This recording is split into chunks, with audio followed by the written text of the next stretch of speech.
สบายดีท่านผู้ชมมื้อนี้เฮามาเที่ยวลิ้นที่นำข้ามที่บ้านนามอนเมืองกะซี่แขวงเวียงจันทน์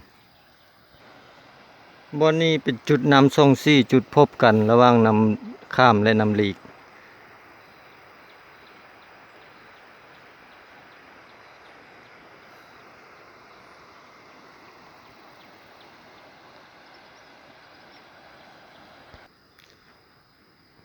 นี่เป็นปากแม่น้ำขามเราจะเลาะขึ้นไปถึงส่วนน้ำลีกเป็นน้ำกำลังขุ่นน้ำข้ามน่ะเป็นน้ำที่ใส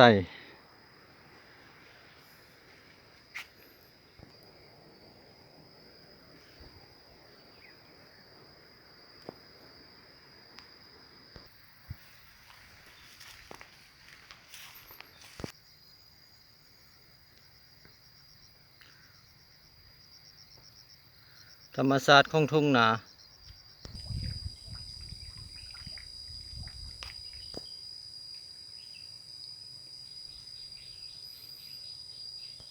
อันนี้เป็นเขตห้ามลงหาป่าในขอบเขตวังสงวน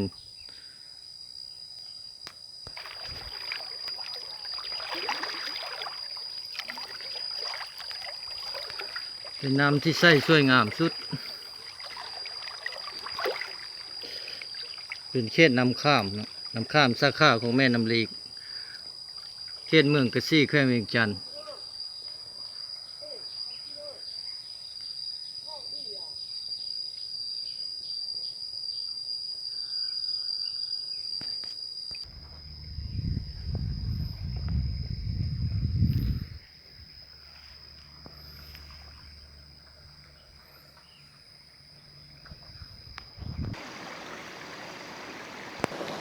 อันนี้เป็นหน้าฝ้ายของชาวบ้านนะ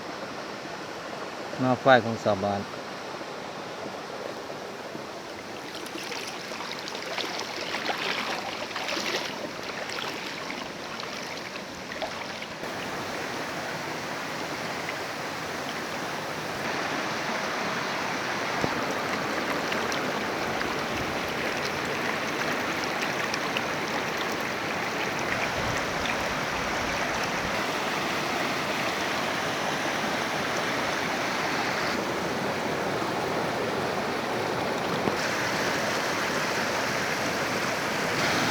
เป็นน้ำต้นฝ้าย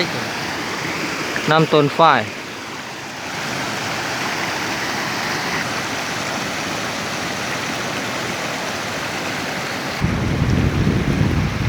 ธรรมชาติที่สวยสดงดงาม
สวยงามหลายเป็นอุโมงค์ต้นไม้น้ำขาม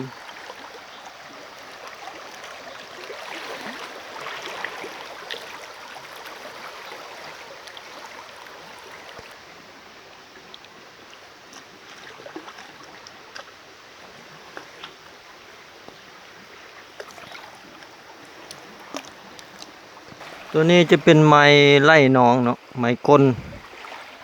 เป็นหากของไม้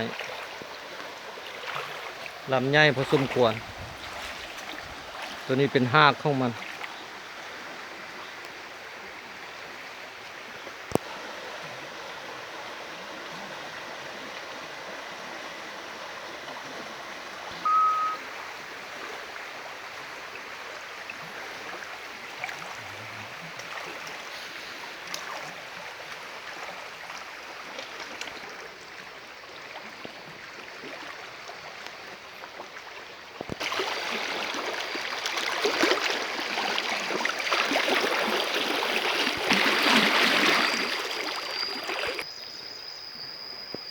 ท้ายนี้ขออวยพรให้ทุกท่านจงมีสุขภาพแข็งแรง